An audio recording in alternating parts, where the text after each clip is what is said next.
Study IQ IAS, आपका selection हमारा mission. एक सवाल अगर मैं आपसे करूं या एक सवाल आपसे कोई भी करे कि ऐसी कौन सी वजह है जिसके कारण भारत आज विकासशील बना हुआ है, ऐसी कौन सी वजह है जिसके कारण भारत को हम अविकसित मानते हैं, और ऐसी कौन सी वजह है जिसके कारण भारत के पास ढेर सारी समस्याएं हैं। अगर ये सवाल आपसे कोई करे तो इसका जवाब आपका क्या होगा? अगर आपको लगता है आपके पास जवाब है तो आप इसका जवाब जरूर यहाँ पे दीजिएगा, लेकिन जनरल हमारे पास एक ही जवाब होता है कि भारत को 200 सालों तक अंग्रेजों ने गुलाम बना के रखा, इसीलिए हमारे यहाँ से बहुत सारे संसाधन और बहुत सारा धन ब्रिटेन चला गया, तो हम लोग पिछड़े रहे। क्या ये जवाब अप्रोप्रिएट है? क्या ये जवाब सही है पूरी तरीके से? मुझे नहीं लगता सही है, क्योंकि हमसे 2 साल बाद 1949 में चाइना आज़ाद हुआ और चाइना आज पूरी दुनिया की मैन्युफैक्चरिंग की फैक्ट्री है। हम क्यों नहीं बन पाए? इस जवाब को तलाशने के लिए आपको भारत की राजनीति को समझना पड़ेगा। 1947 में हम लोग आज़ाद तो हुए, लेकिन आज़ाद सिर्फ और सिर्फ शासन व्यवस्था में हुए, सिर्फ और सिर्फ नेतृत्व आपका बदला, बाकी सारी चीज़ें वैसी की वैसी बनी रहीं। हम कई बार जस्टिफाई करने की कोशिश करते हैं उस व्यवस्था को, सिस्टम को, कि ये दिक्कतें थी, वो दिक्कत थी, इसीलिए ये चीज़ें ऐसी नहीं हो पाई। हम जब आज़ाद हो रहे थे तो परेशानियां हमारे हिस्से में आएंगी, सबको पता था, और उन्हीं परेशानियों से लड़कर हमको विकसित और सभ्य बनने पर यहाँ पर फोकस करना था। लेकिन आज ढेर सारी परेशानियों की वजह शायद हमारी वह एक चूक, जिसके कारण हम अंग्रेजों से तो आज़ाद हुए लेकिन अंग्रेजी मानसिकता से आज़ाद नहीं हो पाए। हमने उसमें बदलाव लाने की कई सारे प्रयास किए। मोरारजी देसाई ने 1977 में रिफॉर्म लाने की कोशिश की लेकिन नहीं कर पाए। 1991 में भारत ने LPG रिफॉर्म लेकर आया। हमने अपनी अर्थव्यवस्था को लिबरलाइज करने की कोशिश की, प्राइवेटाइजेशन को बढ़ावा देने की कोशिश की, ग्लोबलाइज करने की कोशिश की, लेकिन ये सिर्फ और सिर्फ कागजों में यहाँ पर संपन्न हो पाया। हम धरातल पर कर ही नहीं पाए जैसा हमको करना चाहिए था। परेशानी क्या है? परेशानी जो है वो यही है कि भारत में बहुत बड़े लेवल पर सिर्फ और सिर्फ कानूनी दांव पैच, भारत में बहुत बड़े लेवल पर ब्यूरोक्रेसी की तानाशाही, और भारत में बहुत बड़े लेवल पर जंगल राज हमको हमेशा देखने को मिलता था। 1991 के बाद बहुत सारे सुधार लाने की कोशिश की, लेकिन उसके बाद भी अनगिनत कानून ऐसे थे जो अड़चन बने रहते थे।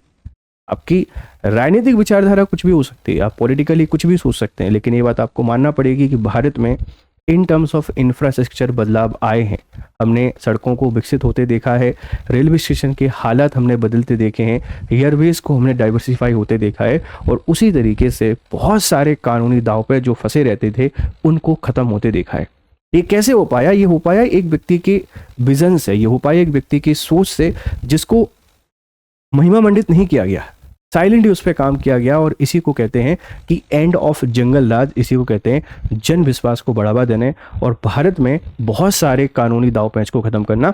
मैं आपसे बात कर रहा हूँ प्राइम मिनिस्टर मोदी की जो अप्रोच है उसकी, कि किस तरीके से बहुत सारी कॉम्प्लेक्स चीज़ों को खत्म किया। मैं फिर से आपसे बोल रहा हूँ, पॉलिटिकली आप कुछ भी सोच सकते हैं, एक बहुत लंबे समय तक जो सरकार रहती है तो उसके खिलाफ सोचना बहुत आम बात है, लेकिन इस फैक्ट को हमको एक्सेप्ट करना पड़ेगा कि ईज ऑफ डूइंग बिजनेस हमेशा आपको बताता है कि भारत में बिजनेस करने में सालों लग जाते थे, लेकिन आज इसी भारत में बिजनेस 6 महीने में शुरू हो पा रहा है। 6 महीने में, जो सालों में शुरू नहीं हो पाता। हालांकि अभी भी बहुत पीछे हैं, क्योंकि अगर आप बिजनेस करना चाहते हो और न्यूजीलैंड जाएंगे तो 6 घंटे में किसी भी बिजनेस को शुरू कर सकते हैं। तो कैसे बहुत सारे कानूनों को खत्म किया, इस पूरी कहानी को समझते हैं। मेरे पीछे आपकी इमेज दिखाई दे रही होगी, ये प्राइम मिनिस्टर मोदी हैं और ये मकड़ी के जाल की तरह चीज़ों को काटते हुए आ रहे हैं। यहाँ पे लिखा हुआ है, नरेंद्र मोदी ने नौकरशाही और नियम कायदे जो थे, इन नियम कायदों के मकड़ जाल को जिस तरीके से साफ किया, उसकी अंदरूनी कहानी। कैसे ये कर पाए, चलिए इसको बेहतर तरीके से समझने की कोशिश करते हैं, कैसे ही हो पाया है। देखो, 1991 में हम रिफॉर्म लेकर आए और लाइसेंस राज का अंत किया। मतलब 1991 से पहले तो भारत में बिजनेस करना बहुत ही डिफिकल्ट हुआ करता था, क्योंकि स्टेट ओरिएंटेड इकोनॉमी थी और राज्य नहीं चाहता था कि प्राइवेट सेक्टर आए और प्राइवेट सेक्टर किसी भी तरीके से ओवरकम करे, क्योंकि हमारे साथ एक डर था। डर वो ऐतिहासिक कारण था कि निजी हाथों में जब सत्ता जाती है तो संसाधनों पे कब्जा हो जाता है और जनता के साथ अन्याय हो जाता है।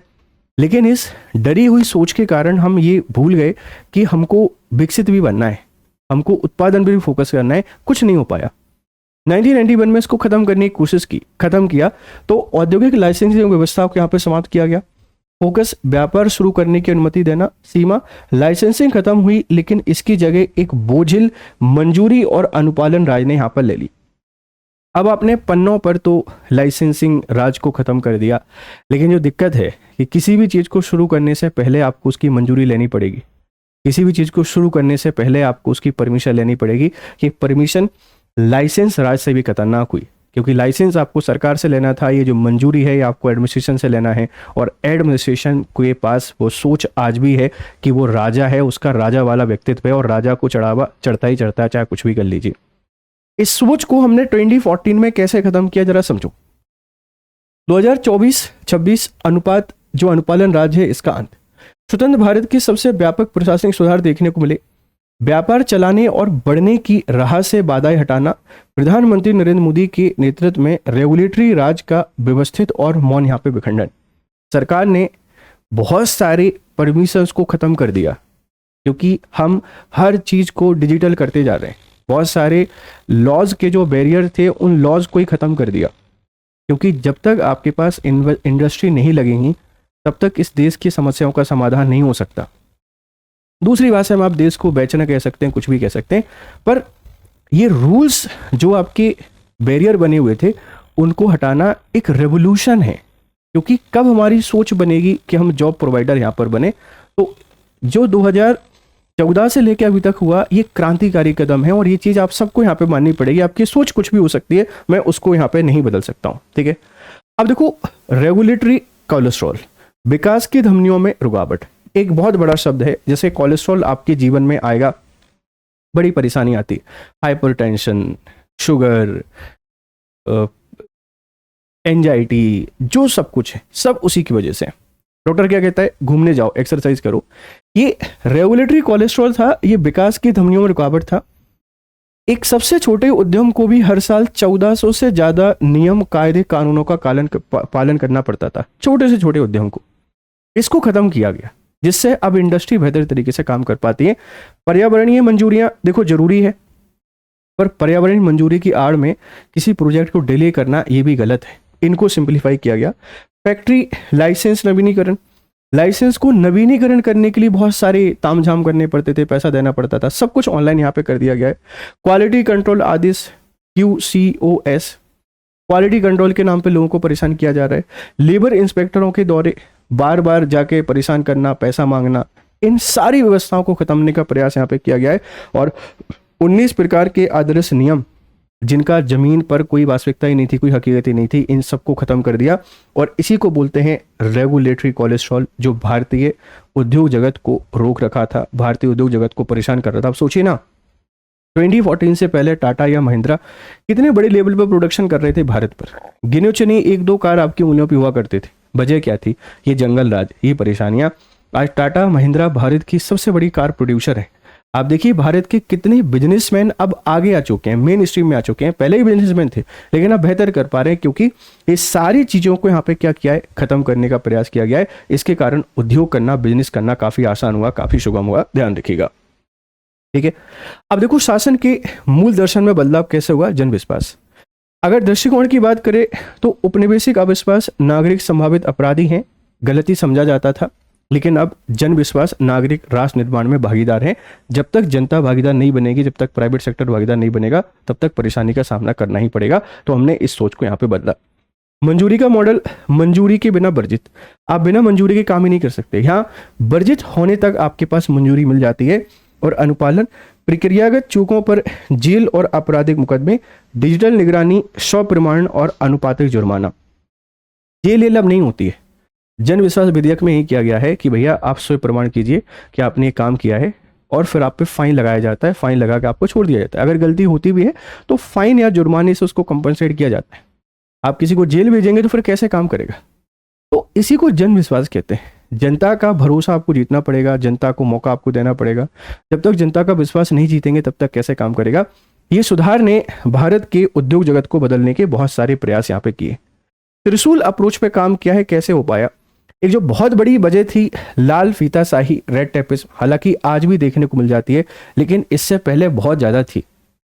आज अधिकारी भी इस बात को मानते हैं कि काम करना पड़ता है। ऑफिशियल इस बात को मानते हैं कि यार हमको कहीं ना कहीं मोदी ने परेशान कर रखा है, पहले हमारा बढ़िया चल रहा था, सब कुछ कोई दिक्कत नहीं थी, अभी सब कुछ सुधरा नहीं है, 2-5% ही सुधरा है, लेकिन सुधरा तो है। सुधार की शुरुआत ऐसे ही होती है। तो त्रिशूल अप्रोच पे काम किया राज्य स्तर पर, टीवी स्वामीनाथन टास्क फोर्स यहाँ पे गठन किया, फोकस जमीन, श्रम और भवन मंजूरियां, इनमें डिले आपके पास नहीं होना चाहिए क्योंकि ये जरूरी होते हैं किसी भी इंडस्ट्री को शुरू करने के लिए। प्रगति 630 कार्रवाई योग सुधार लागू, 76% लक्ष्य पूरा यहाँ पे कर लिया है, मतलब जरूरी टास्क इसका 76% पूरा कर लिया गया है। पहला टीवी सोमनाथ टास्क फोर्स को आप लोग याद रखेंगे। दूसरा, केंद्र स्तर पर राजीव गाबा उच्च स्तरीय समिति यहाँ पे बना दी, राजीव गाबा के नेतृत्व में हाई लेवल कमेटी बना दी। 19 आदर्श नियमों को हटाना, अनावश्यक लाइसेंस रद्द करना, जो आवश्यकता ही नहीं है ऐसे सभी कानूनों को यहाँ पे हटा दिया। प्रगति 250 उद्योग बैठकें अनुपालन को तरसंगत यहाँ पे बनाना, इम्प्लीमेंटेशन कैसे करना है अब वो यहाँ पे आसान हो रहा है। तीसरा, गैर अपराधीकरण, जन विश्वास अधिनियम 2023 और 2026, छोटी चूकों के लिए जेल की सजा खत्म करना। प्रगति 19 कानूनों के 784 प्रावधानों से आपराधिक धारा यहाँ पर हटी है। देखो, भारत जैसा देश है, हर चीज का दुरुपयोग यहाँ पे आम बात है। अब आप लोग बोलेंगे सर इन चीजों से तो पर्यावरण का नुकसान हो रहा है, इन चीजों से तो लोग अपराध की प्रवृत्ति बढ़ जाएगी, मैं उस बात को मानता हूँ बिल्कुल, लेकिन एक बात हमको समझना पड़ेगा कि हमारे भी कुछ कर्तव्य हैं, हमारी भी कुछ रिस्पॉन्सिबिलिटी है। एज ए सिविलियन हमको कुछ सोचना पड़ेगा, थोड़ा सभ्य बनना पड़ेगा। व्यवस्थाएं आती जाती रहती हैं, ये सरकार जाएगी दूसरी सरकार आएगी, लेकिन अगर ये देश विकसित नहीं बनेगा तो सामाजिक आर्थिक समस्याएं हमारे साथ रहेंगी, हेल्थ हमारी खराब रहेगी, एजुकेशन हमारी खराब रहेगी, तो हमें अपनी रिस्पॉन्सिबिलिटी को समझना पड़ेगा। तो जो हम भ्रष्टाचार को बढ़ावा देते हैं, जो हम पेपर लीक को बढ़ावा देते हैं, इन सारी चीज़ों को हमको रोकना पड़ेगा और एक पॉजिटिव माहौल देश का बनाकर, एक कंपटीशन का माहौल देश में लाके देश को डेवलप बनाया जा सकता है, चाइना अमेरिका का विकल्प बनाया जा सकता है और विकसित आप बन सकते हैं। ये सब हो सकता है अप्रोच में चेंजेस लाने से, और इस अप्रोच के थ्रू हमने लाल फीता शाही, अफसरशाही या रेड टेपिज्म को पूरी तरीके से खत्म किया, जिसने इंडस्ट्रियल ग्रोथ को बढ़ावा दिया है। इस बात को ध्यान रखिएगा। आगे देखते हैं, राज्य स्तर के सुधार, इंस्पेक्टर राज से मुक्ति होगी। निवेश के फैसले राज्यों की स्थानीय मंजूरियां भूमि, श्रम, नगर पालिका पर निर्भर करते हैं, जहां क्षमता का भारी अभाव है। अब क्या हुआ, 3,20,000 फैक्ट्रियां, मात्र 644 उपलब्ध आपके पास इंस्पेक्टर हैं। थर्ड पार्टी सत्यापन, मान्यता प्राप्त भारी एजेंसियों द्वारा जांच की अनुमति, जोखिम आधारित निरीक्षण, हर फैक्ट्री की जांच के बजाय सिर्फ उच्च जोखिम वाली साइट पर फोकस, बेहतर विस्तार, फायर एनओसी जैसी मंजूरियों की अवधि 1 से 3 साल से बढ़ाकर दीर्घकालिक यहाँ पे की गई है। आप समझिए, इतनी सारी फैक्ट्रियां, इतने कम इंस्पेक्टर, ये कैसे इंस्पेक्शन करेंगे? इसलिए थर्ड पार्टी इंस्पेक्शन को अलाउ यहाँ पे किया गया है कि भैया आप ये कीजिए। जहां बहुत ज़्यादा संवेदनशील साइट होती हैं उनके इंस्पेक्शन मैंडेटरी किए गए हैं, और एनओसी वाली सुविधाओं को यहाँ पे बढ़ा दिया गया है, जिससे फैक्ट्री लगना जल्दी शुरू हो, जिससे उत्पादन हो, जिससे एम्प्लॉयमेंट हो। हालांकि देखो, लू फॉल्स जब रहते हैं तो उनका मिसयूज किया जाता है, मैं उस बात को मानता हूँ, लेकिन डेवलप बनने के लिए आपको इन चीज़ों पर फोकस करना पड़ेगा, तभी जाके आप यहाँ पे क्या हो पाएंगे, डेवलप बन पाएंगे। ध्यान रखिएगा। केंद्र स्तर के सुधार, 19 आदर्श नियमों का विखंडन, संविधान सम्मत साधन, कानून और नियमन, आदर्श नियम, परिपत्र, ठीक है, एडवाइजरी, गाइडलाइन, शासन आदेश, इनका कोई आधिकारिक कानून अस्तित्व नहीं था, फिर भी उल्लंघन पर पर्यावरण कानूनों के तहत सजा यहाँ पे दी जाती थी। ऐसे बहुत सारे कानून थे जिनके तहत सजा दे रहे हैं। किसी इंडस्ट्री को शुरू करने ही नहीं दे रहे हैं। जब इंडस्ट्री शुरू नहीं होगी तो कहाँ से प्रोडक्शन होगा, कहाँ से डिमांड एंड सप्लाई की चेन पूरी होगी? तो आप जब तक बाधाओं को समाप्त नहीं करेंगे तब तक समस्याओं के समाधान नहीं हो सकते, इस बात को ध्यान रखिएगा। नए केंद्रीय निर्देश, स्वतः स्वयं पंजीकरण, ऑटो सेल्फ रजिस्ट्रेशन अब नया आदर्श है। लाइसेंस केवल राष्ट्रीय सुरक्षा, स्वास्थ्य या गंभीर पर्यावरणीय खतरे के लिए ही सीमित है। किसी लाइफ से नहीं खेल सकते, पर्यावरण का लॉस नहीं कर सकते, राष्ट्रीय सुरक्षा से खिलवाड़ नहीं कर सकते, इससे संबंधित है तो लाइसेंस नहीं मिलेगा। बाकी आप सेल्फ रजिस्ट्रेशन करते रहिए। बार बार नवीनीकरण की आवश्यकता यहाँ पे समाप्त कर दी। हर 2 साल में 3 साल में रिन्यू कराने नहीं जाना है, हर बार किसी ऑफिस में जाके पैसे आपको नहीं देना है। आपका काम है, आपने परमिशन ले लिया है, प्रोडक्शन लगा दिया है, उत्पादन शुरू कीजिए, खुद विकसित बनिए और इस देश को भी आगे ले जाने का प्रयास यहाँ पे कीजिए। ठीक है, मूर्खता गैर कानूनी नहीं है। दशकों तक प्रक्रियागत और तकनीकी चूकों को अपराधिकृत माना गया, जिससे उद्यमी संदिग्ध यहाँ पे बन गए। मतलब मुझसे कुछ गलती हो गई, मुझे अपराधी मान लिया। जैसे मान लो मैं पढ़ा रहा हूँ, मैंने कोई शब्द गलत बोल दिया, बच्चे आके उल्टा सीधा बोल के चले जाते हैं, इसको तो पढ़ाना ही नहीं आता। पढ़ाते टाइम कुछ निकल जाता है। उसी तरीके से कोई अच्छा काम कर रहे हैं तो एक आध गलती हो सकती है, अपराध नहीं है, उसको माफ करना हमको सीखना पड़ेगा। तो 79 केंद्रीय कानून, 784 प्रावधानों की समीक्षा और 1000 प्लस आपराधिक कृत हटे, छोटी मोटी गलती को अपराध से हटा दिया है, फाइन लगा के छोड़ दिया जाएगा, ऐसे फ्री में नहीं छोड़ेंगे, फाइन का डर अभी भी आपके पास यहाँ पर बना हुआ है। तो ये हमने सुधार लाया। जमीनी प्रभाव एमएसएमई और अनौपचारिक क्षेत्र में, एमएसएमई सेक्टर छोटे उद्यम नियम पालन के डर से बड़े होने से बचते थे, समाधान सीमा विस्तार, कारोबार सीमा 40 करोड़ से 100 करोड़ और पेड अप कैपिटल 4 करोड़ से 10 करोड़ यहाँ पे कर दी गई, सीमा ही बढ़ा दी। एमएसएमई विस्तार ही नहीं कर रहे, विस्तार क्यों नहीं कर रहे, लिमिट बढ़ेगी तो बड़े उद्योग होंगे, टैक्स लगेगा, तो उनकी ही लिमिट बढ़ा दी। आप अपना प्रोडक्शन बढ़ाइए, अपना विस्तार कीजिए, लोगों को रोजगार दीजिए, इससे एमएसएमई ग्रो हो रहे हैं, रीजनल डेवलपमेंट हो रहा है, एम्प्लॉयमेंट क्रिएट हो रहा है। प्रभाव 10,000 कंपनियां बड़े उद्योग के बोझिल नियमों से यहाँ पर मुक्त हुई हैं। खान पान, छोटे विक्रेताओं पर जटिल नियम लागू, समाधान पंजीकरण के लिए टर्नओवर सीमा 12 लाख से बढ़ाकर 1.5 करोड़, लाइफ टाइम लाइसेंस यहाँ पर शुरू कर दिया। तो छोटे छोटे काम करने वाले लोग थे, इन पर भी बहुत सारे रूल्स थे, इनको हटाकर लाइफ टाइम परमिशन को दे दी गई है, जिससे लोगों के व्यवसाय यहाँ पर चलते रहें और एक इकोसिस्टम का हिस्सा वो बने रहे। तो इसको करके सरकार ने खोमचे वाले और घर से काम करने वाले 50 लाख अनौपचारिक व्यवसायों को सीधा यहाँ पे लाभ हो गया, भैया आप भी काम करते रहिए, आप अपना काम बंद मत करिए लाइसेंसिंग प्रणाली या बिना फालतू के कानूनों के कारण। जमीनी प्रभाव, अब देखो, विनिर्माण लागत और पर्यावरण, क्वालिटी कंट्रोल ऑर्डर QCOS 70 2016 से बढ़कर 790 हो गए, जिससे लागत 10 से 30% यहाँ पर बढ़ी है।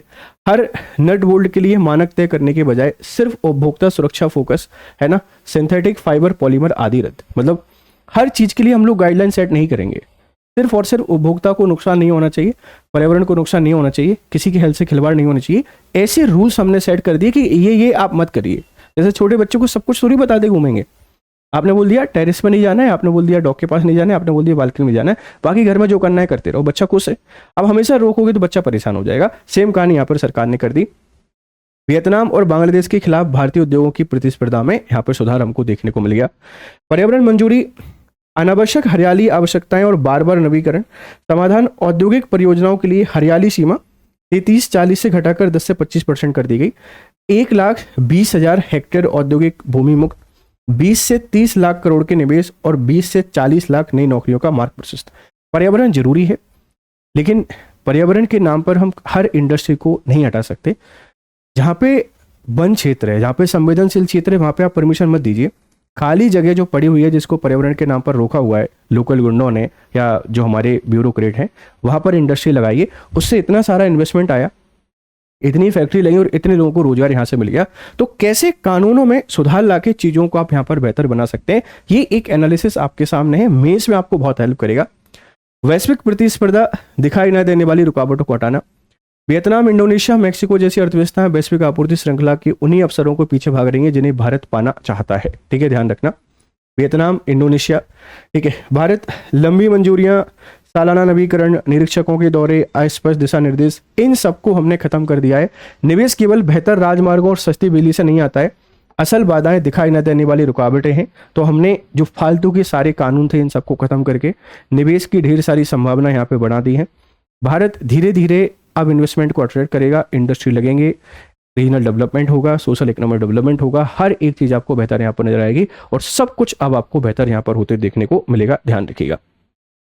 शासन का नया प्रतिमान, न्यूनतम सरकार, अधिकतम राजकाज। देखो, पहरेदार, शुरू करने से पहले हर कदम पर हाँ कहने वाली संस्था, शक और अविश्वास पर आधारित निरीक्षक, नियमों का जाल बुनने और छोटी गलतियों पर दंड करने वाला तंत्र, ऑडिटर, सहूलियत की संस्कृति, डिजिटल निगरानी और तीसरे पक्ष के सत्यापन निर्भर सरकार तभी दखल देती है जब वास्तव में कोई बड़ी गड़बड़ी यहाँ पर होती है।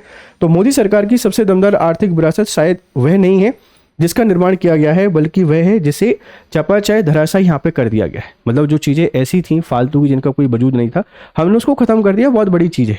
और यही एक अचीवमेंट है जिसके कारण इंडस्ट्रियल डेवलपमेंट भारत में आपको देखने को मिलेगा। ये एक पूरा एनालिसिस था। फिर आपसे बोलूंगा, पॉलिटिकली आप बायस्ड हो सकते हो, लेकिन आपको मानना पड़ेगा in terms of infra, in terms of reform, in terms of bureaucratic reform, in terms of legal reform, Modi सरकार ने काम किया है। मैं सरकार की तारीफ नहीं कर रहा हूँ, एक एनालिसिस के तौर पर आपको बता रहा हूँ। कुछ पर्यावरणीय चिंताएं हैं, उनके समाधान जरूरी है। लेबर के जो प्रोटेस्ट हैं उनको भी सुनना जरूरी है। सरकार पूरी तरीके से सही नहीं हो सकती, लेकिन जो 70-80% काम किए हैं बहुत बेहतर किए हैं, जिसके थ्रू हम अब धीरे धीरे डेवलप्ड होते जा रहे हैं और भारत मैन्युफैक्चरिंग की फैक्ट्री आपको आने वाले समय में देखने को जरूर मिलेगा। ठीक है, आप यूपीएससी की तैयारी कर रहे हैं तो हमारे कोर्सेज से जुड़ सकते हैं। ये हमारा कोर्स है जिसमें अभी 50% का ऑफ चल रहा है। सामान्य अध्ययन पीटीआई बैचेस हैं, 27, 28 और 29 के लिए 50% ऑफ है जीआरएस लाइव कोड के थ्रू। ये ऑफर 10 जुलाई तक वैलिड है और इस नंबर पे कॉल कर सकते हैं। ये लेक्चर आपको कैसा लगा, आपका फीडबैक हमको जरूर दीजिएगा। Thank you very much, have a nice time, good day to all, bye bye. Study IQ IAS, आपका सिलेक्शन हमारा मिशन।